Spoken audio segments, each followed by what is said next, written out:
Assalamualaikum warahmatullahi wabarakatuh.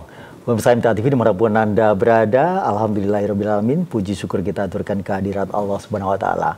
Pagi hari ini kita bersua lagi di acara yang senantiasa hadir di setiap Kamis pagi jam 9. Dan kita bertemu di acara Kopi Istimewa MTA TV. Seruput kopinya, cermati infonya. Bagaimana rekan Sufyan? Alhamdulillah baik. Sudah lama kita tidak bersua karena September lalu kita memang sedang punya hajat besar. Ya, dan alhamdulillah berjalan dengan lancar ya, Silatnas keempat Majelis Tafsir Al-Quran. Betul, dan diadakan di Stadion Manahan, Surakarta. Dan ini menjadi kebanggaan kita sebagai warga MTA khususnya dan umat muslim, karena di sana juga kegiatan-kegiatan yang berbasis islami itu ada, di antaranya kan seminar kepesantrenan misalnya, dan seminar kebangsaan, dan kegiatan-kegiatan lain yang sangat bermanfaat bagi kita ya, umat Islam dan warga masyarakat. Khususnya warga Majelis Tafsir Al-Quran, begitu. Betul. Dan bulan September, kemudian Oktober, itu saat-saat yang selain iklimnya juga panas, cuaca untuk perubahan iklim pancaroba dari kemarau ke penghujan. Kemudian iklim politik juga panas, ya. Tapi hati kita nggak panas ya? Oh enggak, harus kita sebagai umat muslim yang tertuntun oleh Quran dan Sunnah, insya Allah semuanya terkendalikan.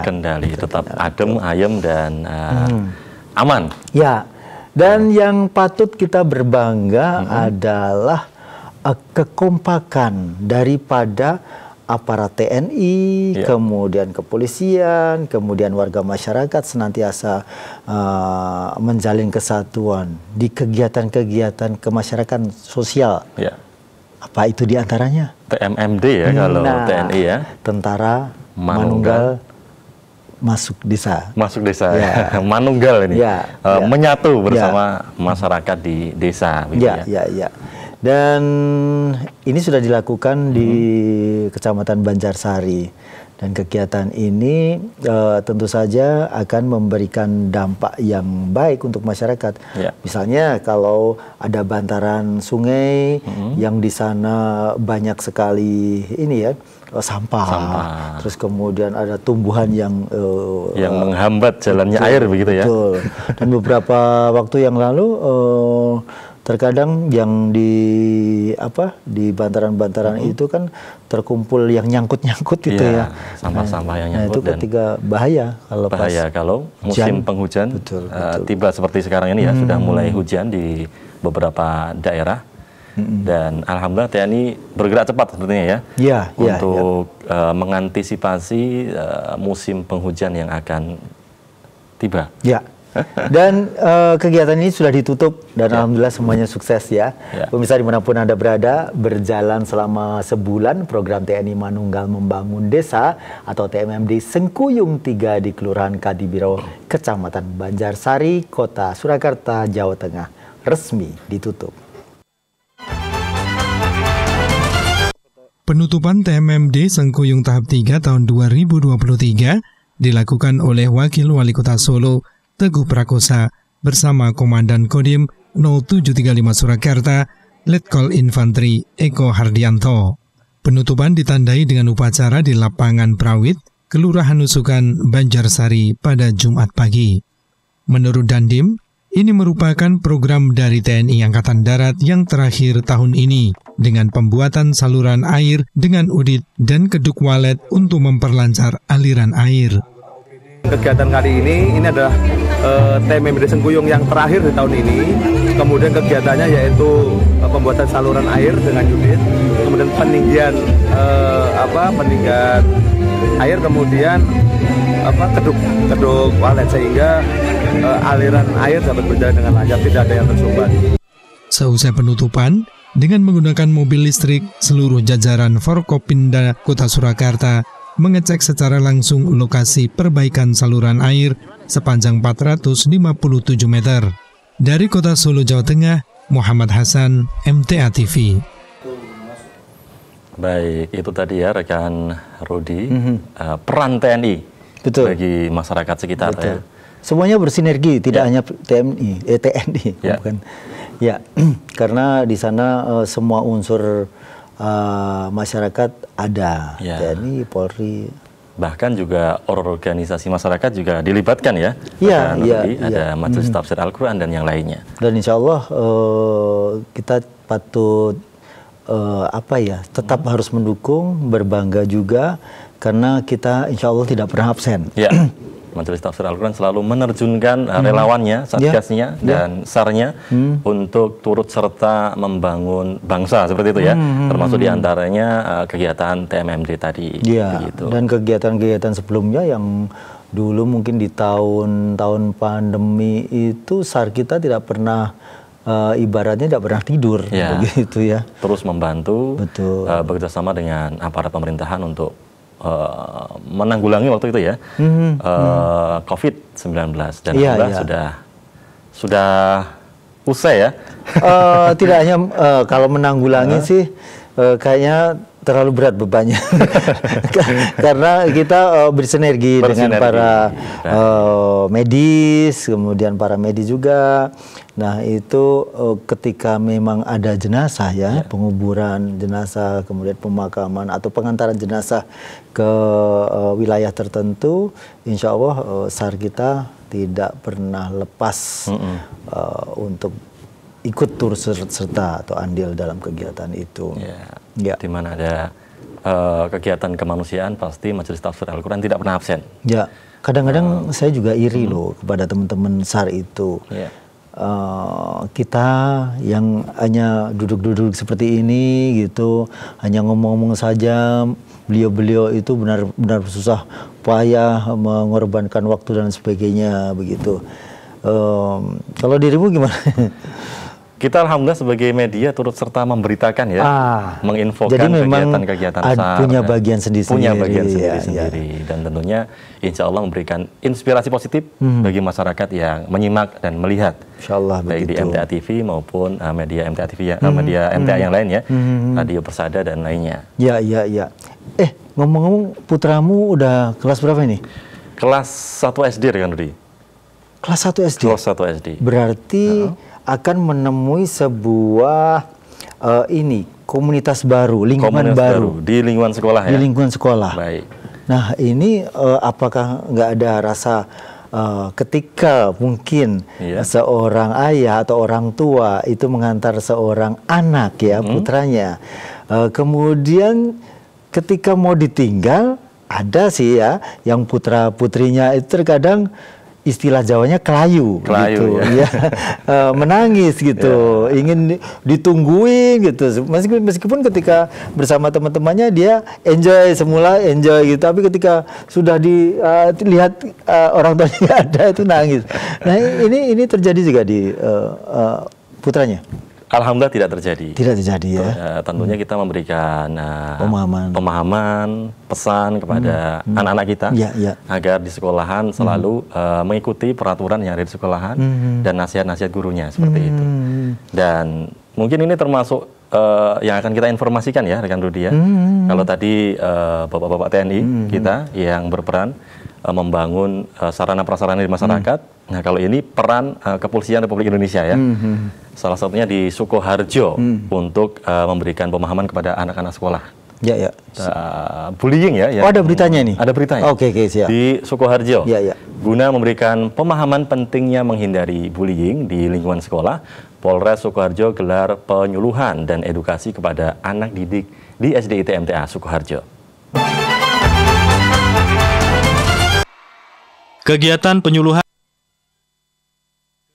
dan edukasi anti-bullying di lingkungan sekolah bersama Polres Sukoharjo bertempat di halaman sekolah SDIT MTA Sukoharjo pada Jumat pagi. Penyuluhan diikuti seluruh anak didik SDIT MTA Sukoharjo dengan pemateri dari Satbinmas dan Satlantas Polres Sukoharjo. Menurut Kepala Urusan Pembinaan Operasi Pembinaan Masyarakat Polres Sukoharjo, Ibtu Heri Purwanti SH, materi terkait bullying dan lalu lintas diterima dengan baik oleh anak didik. Diharapkan anak didik dapat mengerti dan menghindari bullying dan menjadi pelopor keselamatan lalu lintas sejak dini.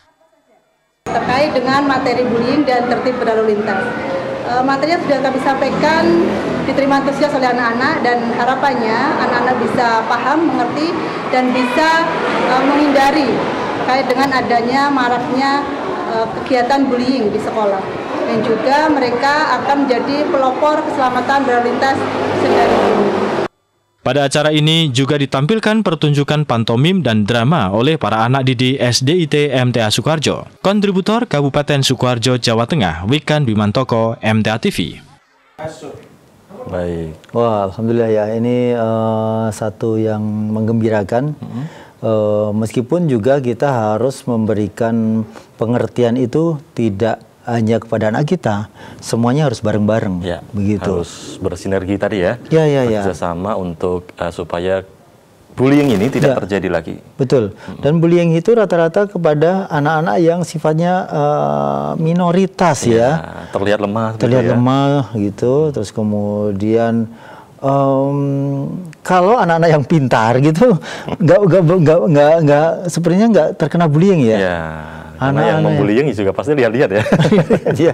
Anak yang terlalu kuat, bandel gitu, nggak ada yang bullying juga. Nggak berani mungkin ya yang bully. Nah ini berarti penanaman bahwa kita kepada sama makhluk itu saling menyayangi itu menjadi dasar kepada mereka, anak-anak kita, begitu ya.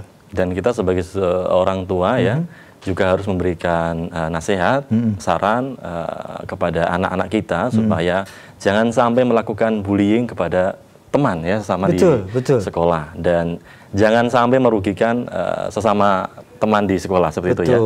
Dan harus ditanamkan nilai-nilai tolong menolong. Tolong menolong. Kalau sudah tolong menolong ini tidak mungkin akan saling membuli begitu. Karena terkadang anak-anak yang mungkin dia hanya punya sepatu satu saja begitu ya. Terus kemudian kok sepatumu nggak ganti-ganti, bau gitu. Apalagi ini musim hujan misalnya seperti itu. Sudah ini ya, ke arah bully ya. Itu salah satunya. Kemudian ada yang mungkin ada keliru menyekolahkan ini bisa jadi bullying. Saya sering ada di acara anugerah itu anak yang tidak bisa berkomunikasi dengan baik, mungkin karena dia sebenarnya punya tunagrahita yang sedikit IQ-nya rendah, itu ketika campur dengan anak-anak yang anggap sajalah normal dengan IQ yang sama gitu, itu mereka bisa berkomunikasi dengan baik. Nah ini yang terkadang menjadikan anak tersebut dibully begitu. Nah ini mesti juga andil orang tua dan harus legowo ketika memang anaknya punya kekurangan begitu. Dan tentu tadi ya memilihkan sekolah yang tepat bagi anak-anak kita. Betul. Dan dimulai dari orang tua juga harus mengenal dengan baik karakter dan sifat dari anak-anak kita. Betul. Kemarin itu banyak daerah nih sebenarnya. Wilayah-wilayah utara dekat wilayah Grobogan dan Purwodadi. Ke utara lagi terus ya. Padahal dekat dengan air loh. Nah, ini kita bicara topik dengan tolong menolong tadi ya. Tolong menolong. Karena kemarau, kekeringan. Jadinya ada kegiatan bantu kasih air bersih. Dan ini utamanya tidak untuk mandi, untuk konsumsi minum karena masyarakat sana sangat membutuhkan yang namanya air bersih ya. Betul. Saking panjangnya kemarau ini ya. Iya, ada infonya ya. Ada informasinya, silahkan. Pemirsa, masih mengalami kekeringan akibat kemarau panjang, SAR MTA bersama BPBD Kabupaten Blora kembali menyalurkan air bersih. Salah satunya di Desa Ketringan, Kecamatan Jiken.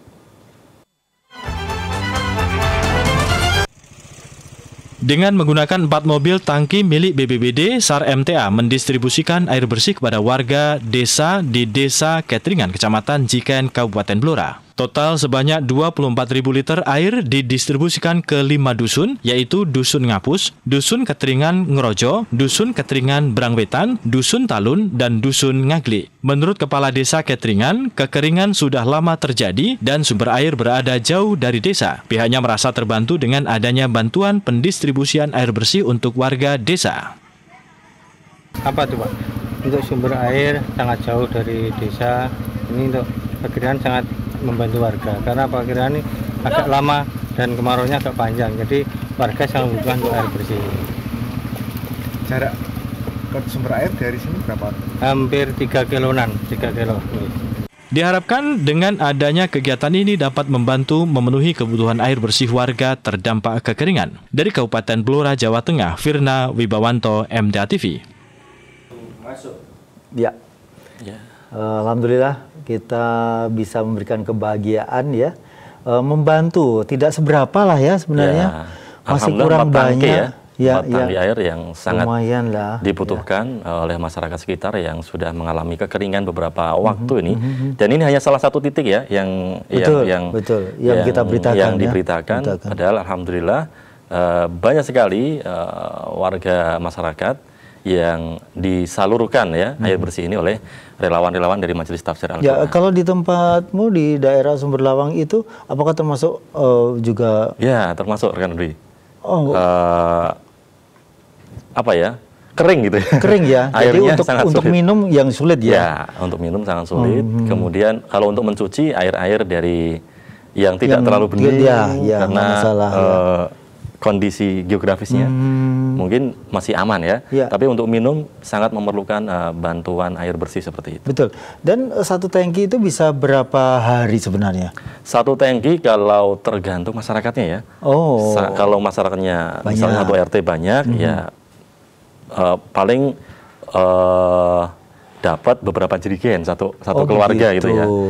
Dan satu jerigen itu bisa berapa cangkir kopi?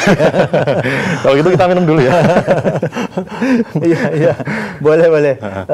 Tapi ada baiknya loh kalau kita bersiap-siap ini. Kemarin sudah ada gerimis-gerimis. Banyak digelar sholat istisqa. Dan alhamdulillah Allah kabulkan ya. Alhamdulillah. Allah kabulkan. Kenapa ya kalau tidak pas tengah-tengah ya, pas tengah selalu akhir begitu. Meskipun itu pun juga tidak jadi masalah begitu. Dan karena sudah mulai musim penghujan ya di beberapa titik, namun pemirsa dan masyarakat juga harus tetap waspada ya karena ada beberapa daerah yang mengalami hujan dan angin kencang ini, termasuk di Solo ya, rekan Rudi. Dan informasinya seperti ini, pemirsa, peristiwa hujan dan angin kencang melanda kota Solo, Jawa Tengah, menyebabkan sejumlah pohon tumbang. Peristiwa hujan deras disertai angin kencang terjadi pada Selasa sore. Salah satu lokasi pohon tumbang berada di Jalan Cilosari, RT 06 RW 15, Kelurahan Semanggi, Kecamatan Pasar Kliwon. Menurut Ketua RT setempat, kejadian berawal saat terjadi angin kencang dan berputar sehingga menyebabkan tumbangnya pohon beringin yang menjadi tumpuan sebuah warung angkringan. Jadi menimpa pohon yang buat tumpuan warungnya Pak Sijek. Akhirnya tumbang ke jalan. Ya alhamdulillah nggak ada korban. Terus kita ya sebisa mungkin warga untuk mengeksekusi, ternyata ya kita nggak mampu. Akhirnya kita datang ke tim SAR MTA. Selain menutup badan jalan, ambruknya pohon beringin juga menimpa kabel wifi milik warga setempat. Misalkan tidak ada, alhamdulillah. Hanya kabel-kabel wifi yang terdampak. Selain di Kelurahan Semanggi, pohon tumbang juga terjadi di sejumlah lokasi lain di kota Solo. Salah satunya di depan stasiun balapan. Sebuah pohon tumbang menimpa pengendara kendaraan yang tengah melintas. Dari kota Solo, Jawa Tengah, Sunarto, MTA TV. Harus tetap waspada ya rekan Rudi ya. Betul, apalagi pohon-pohon yang ada di Kota Solo itu rata-rata sudah usianya puluhan tahun begitu. Sepuh, berbahaya. Udah tua ya pohonnya. Iya. Oleh sebab itu bagi para pemilik pohon atau yang di depannya ada pohon yang besar dan sudah kelihatan kondisinya lapuk dan lain sebagainya, ada baiknya mulai menyiapkan agar pohon tersebut aman, gitu. Atau bisa juga menghubungi pemerintah ya. Betul. Bisa damkar mungkin supaya damkar, DLH juga bisa dikondisikan seperti itu. Betul. Agar nanti ketika ada angin kencang dan hujan lebat tidak membahayakan pengguna jalan seperti itu. Iya. Baik, rekan Sufyan. Sepertinya kita harus break sebentar karena ngopi-ngopi dulu ya kita ya. Sesaat lagi kita akan bertemu seseorang yang pantas kita minta informasi-informasi dan nasihatnya terkait dengan penyikapan kita di musim penghujan ini. Baik, pemirsa dimanapun Anda berada, jangan kemana-mana, tetap lanjutkan nonton MTA TV, tentu saja setelah kita jeda pariwara berikut ini, dan kita masih ada di Kopi Istimewa MTA TV. Seruput kopinya, cermati infonya. Baik.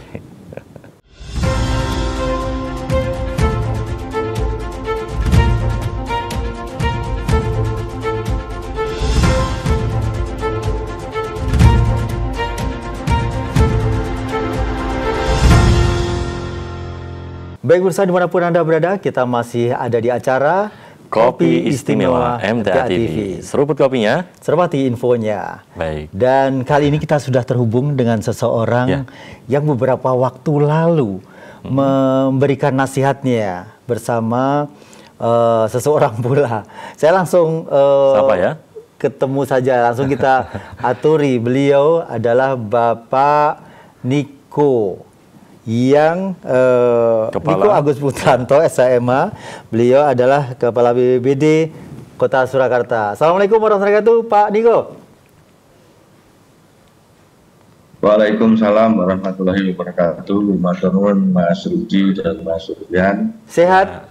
Selamat pagi. Selamat pagi, Pak Niko. Alhamdulillah sehat. Ya, Pak Niko, dulu mungkin hampir 1 bulan yang lalu Pak Niko hadir di sini bersama Ketua FPRB Pak Dian. Hari Selasa saya ingat. Betul. Dan sorenya, dan waktu itu menyampaikan tentang bahaya kebakaran. Dan sorenya terjadi kebakaran di wilayah Semanggi ya Pak Niko. Iya. Iya, dan semuanya memang kita hanya berbagi informasi yang baik, bagaimana kita harus mewaspadai hal-hal tersebut. Nah, kali ini kita menjelang ini ya, perpindahan. Musim dari kemarau ke penghujan. Nah, ini hal-hal apa ini Pak Niko yang bisa dinasihatkan untuk kita sebagai warga masyarakat, dan apa saja sebenarnya persiapan-persiapan BPBD? Untuk Mas Rudi, untuk menyikapi pergantian musim ini, tentunya kita sudah 7-8 bulan ini memang panas cukup ekstrim, dan kemarin tanggal 24 kita sudah mulai hujan, dan hujan kemarin juga disertai angin yang cukup kencang, yang cukup deras dan cukup kencang, sehingga juga banyak terjadi. Jadi ada kejadian lagi tentang pohon tumbang di Kota Surakarta tentunya. Nah, menyikapi musim hujan yang mungkin akan dimulai di awal bulan November besok, dan Oktober ini mungkin sudah mulai hujan ya, akhir Oktober, sehingga kita harus mengantisipasi dan menyikapinya. Tentunya kalau BPBD kita menyikapinya dengan kesiapan sumber daya manusia yang ada di BPBD tentunya, dan juga kita siapkan peralatan-peralatan yang memang diperlukan di dalam penanganan bila terjadi bencana banjir. Termasuk juga kita sudah menyiapkan peralatan untuk memberikan peringatan dini kepada masyarakat, dengan memberikan warning system yang sudah kita pasang di beberapa sungai di Kota Surakarta. Ada 6 titik yang di sungai-sungai yang sering ada dampak banjir di sana.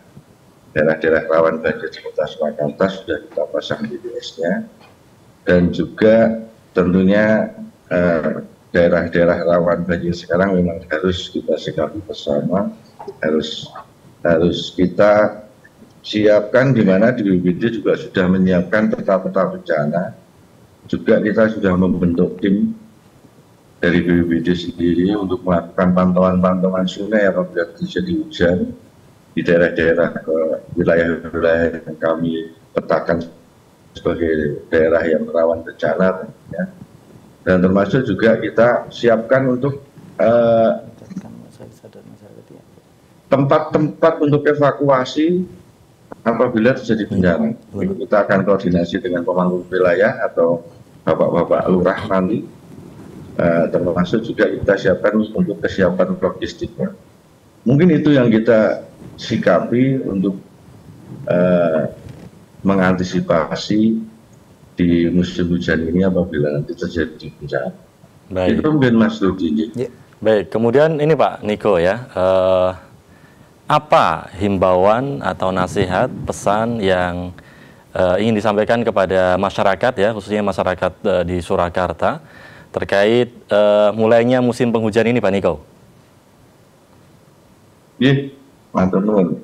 Jadi untuk himbauan kepada masyarakat tentunya terkait dengan situasi dan kondisi cuaca yang saat sekarang ini masih memang belum menentu, kondisinya masih panas, dan kemungkinan kalau nanti pergantian musim hujan penghujan nanti mungkin juga hujannya itu akan terjadi hujan yang cukup ekstrim dan juga angin yang cukup kencang tentunya. Makanya kami mengimbau kepada masyarakat bahwa di musim penghujan ini agar supaya kita selalu siap bersama-sama untuk menghadapi musim hujan dan angin kencang bila terjadi. Dan tentunya bagi masyarakat atau warga Kota Surakarta, khususnya yang berdekatan dengan daerah-daerah sungai atau berdekatan dengan daerah sungai yang dimungkinkan berpotensi besar untuk terjadinya genangan atau banjir yang ada di Kota Surakarta ini, kami harapkan untuk benar-benar mengantisipasi kemungkinan banjir di lingkungan kita. Bersama-sama mau kita sadar bencana dan peduli bencana dengan membersihkan lingkungan kita, selokan dan sungai kita, tentunya ini agar dapat menghindari atau mengurangi bahkan meniadakan bencana atau genangan banjir yang ada di Kota Surakarta. Termasuk juga untuk mengantisipasi bantaran-bantaran sungai yang dimungkinkan longsor bila terjadi genangan atau banjir di Kota Surakarta. Mungkin itu, Pak. Ya. Baik. Kemudian ini Pak Niko, kalau di Solo memang ada titik-titik banjir yang menjadi langganan begitu. Tapi atau ada enggak kalau titik-titik longsor itu apakah ada terjadi juga di Solo, dan bagaimana cara masyarakat dapat berkolaborasi dengan BPBD?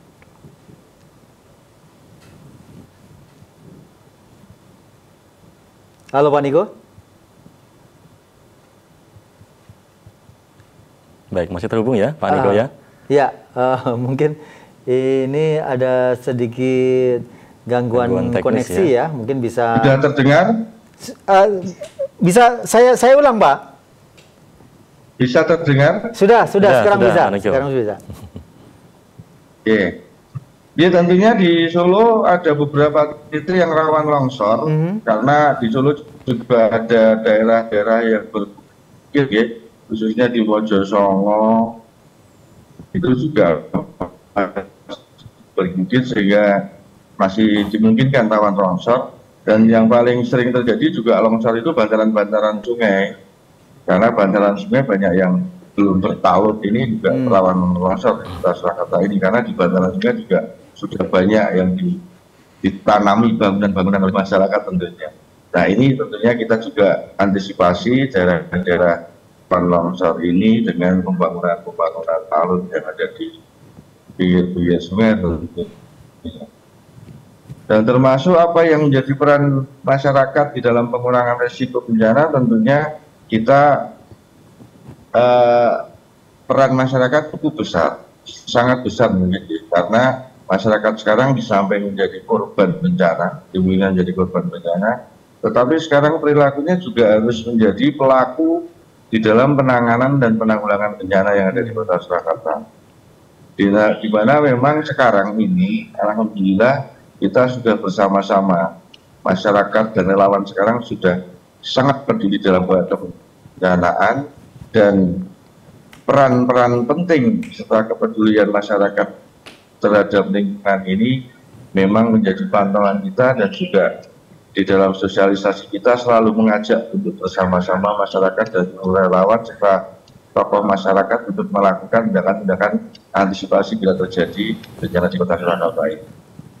Nah, kita juga mengajak di dalam masyarakat dalam pengurangan risiko bencana ini, kita lakukan sosialisasi, pelatihan, gladi, dan juga kita dengan pendekatan sosialisasi kita nantinya akan kita lakukan dengan adanya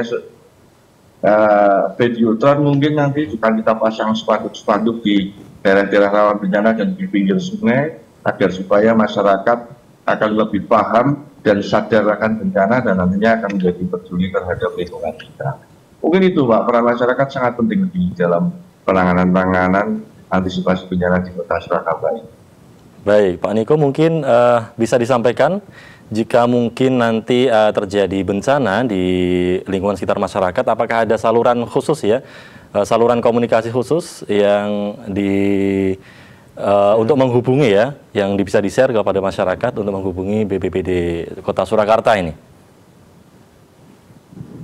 Iya, mungkin di BPBD Kota Surakarta memang kita sudah ada saluran komunikasi khusus yang tersedia di BPBD.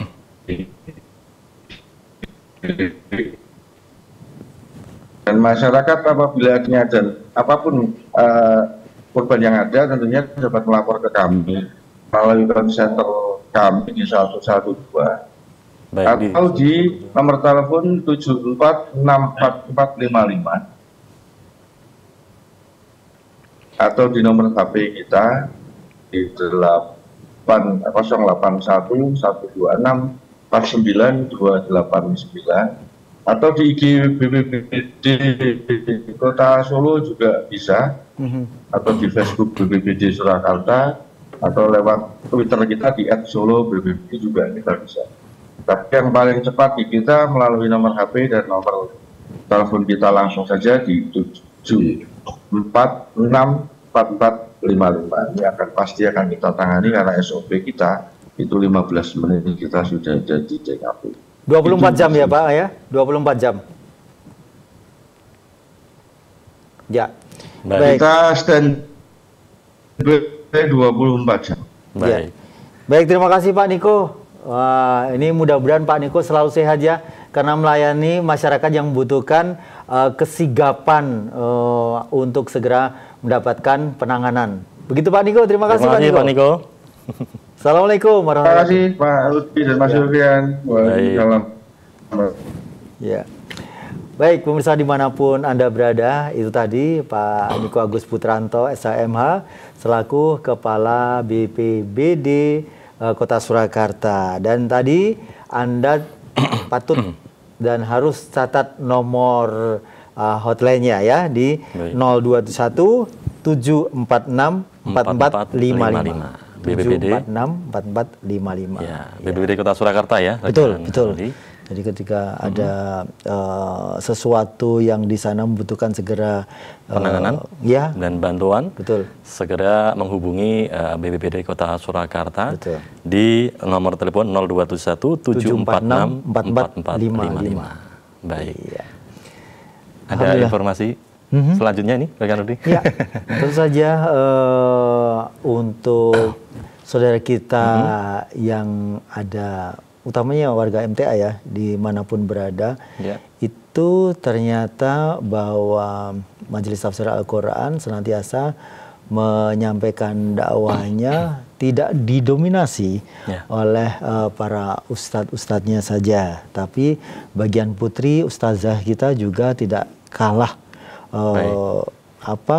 perannya di sana. Dan itu memang pendekatan di satu sisi ketika menyampaikan sesuatu yang terkait dengan hubungannya fikih keputrian pasti akan lebih luas. Ya, akan lebih komprehensif seperti itu ya untuk disampaikan keputrian melalui ustazah seperti itu.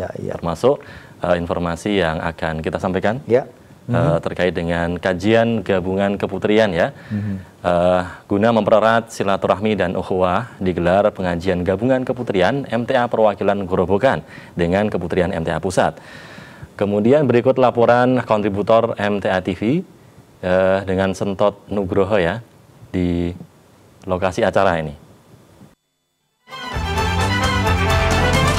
Pemirsa MTA TV dimanapun Anda berada, Keputrian MTA Perwakilan Grobogan menggelar pengajian gabungan bersama pengurus Keputrian MTA Pusat. Seperti apakah gambaran acaranya? Berikut liputan untuk Anda. Pengajian gabungan keputrian bertempat di gedung MTA Perwakilan Grobogan pada Sabtu lalu.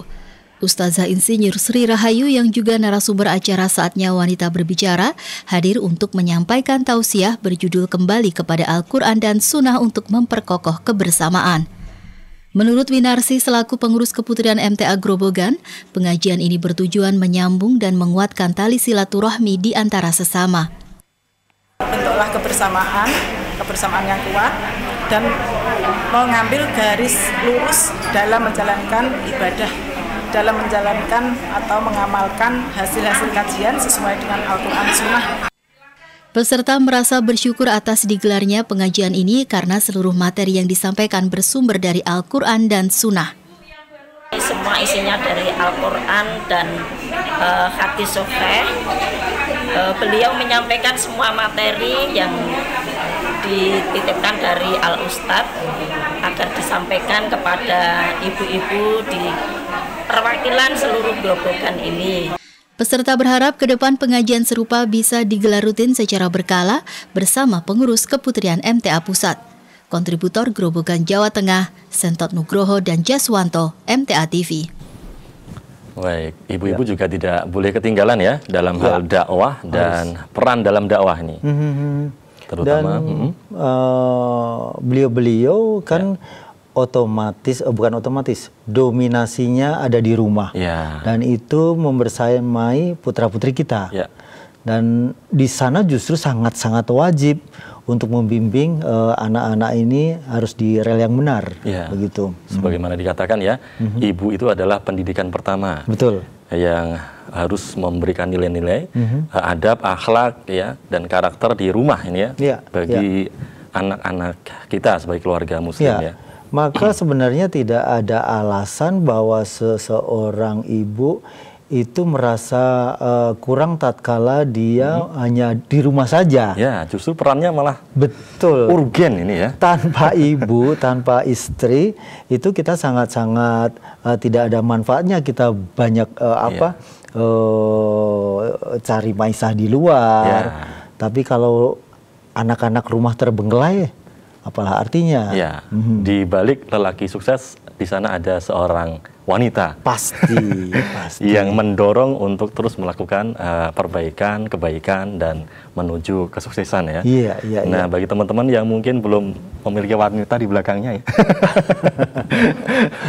Supaya cepat ini ya, cepat dalam arti ke arah positif. Tapi jangan harus di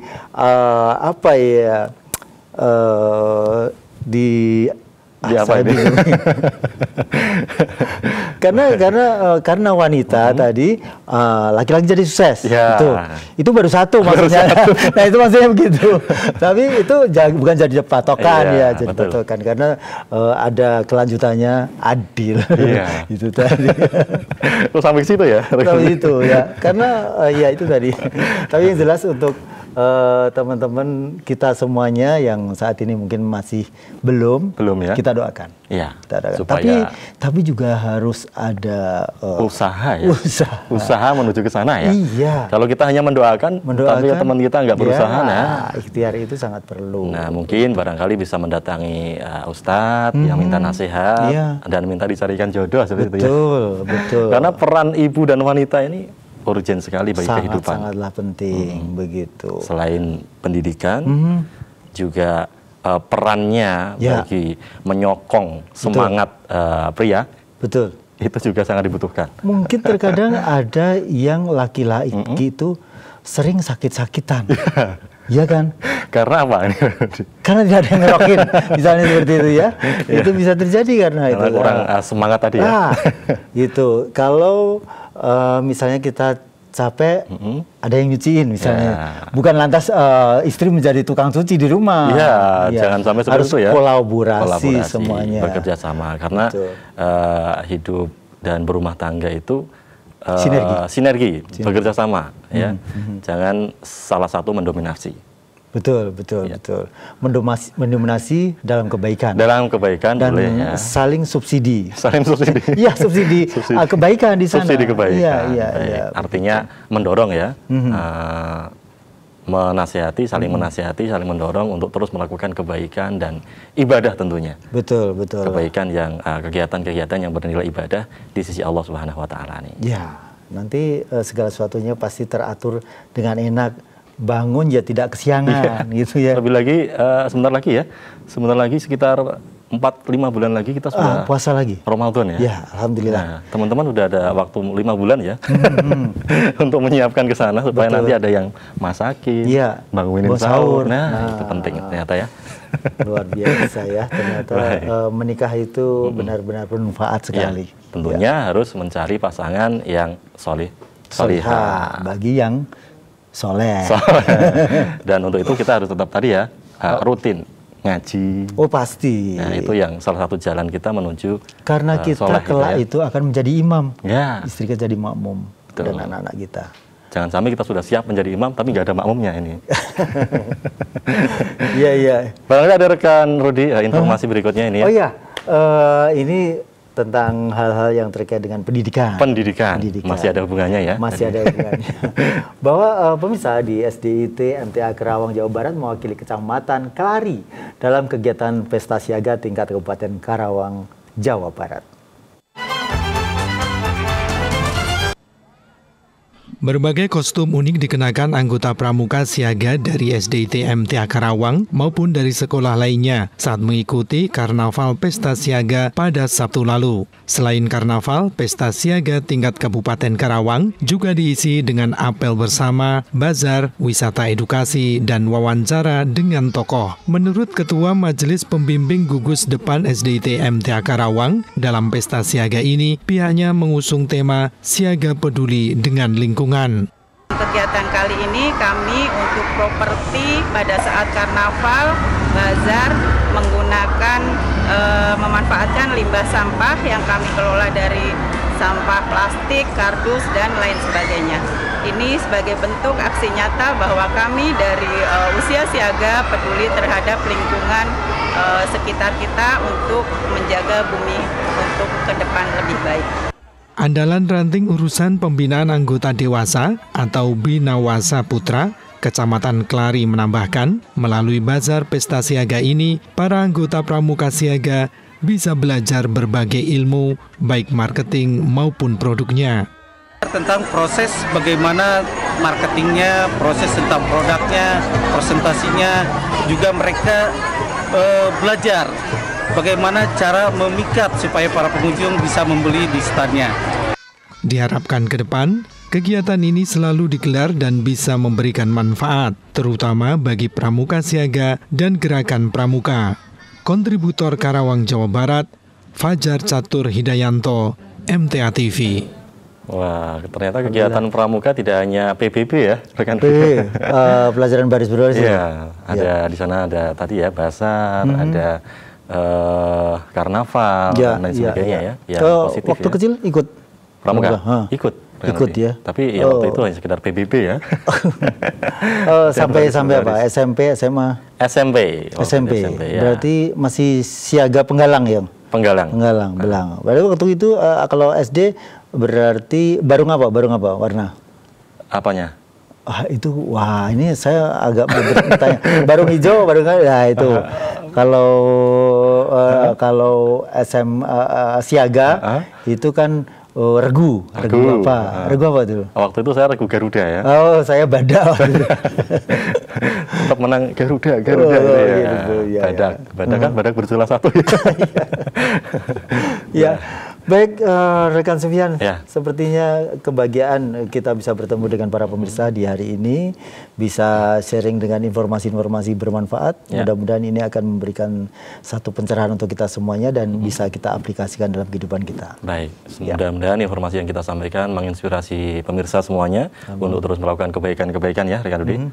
Baik, dan namanya waktu juga ini yang memisahkan. Betul. Dan akhirnya pemirsa hanya sampai di sini sajian untuk hari ini. Saya Rudi Arfianto dan saya Sufyan Arayubi pamit undur di acara Kopi Istimewa MTA TV. Seruput kopinya, cermati infonya. Wassalamualaikum warahmatullahi wabarakatuh.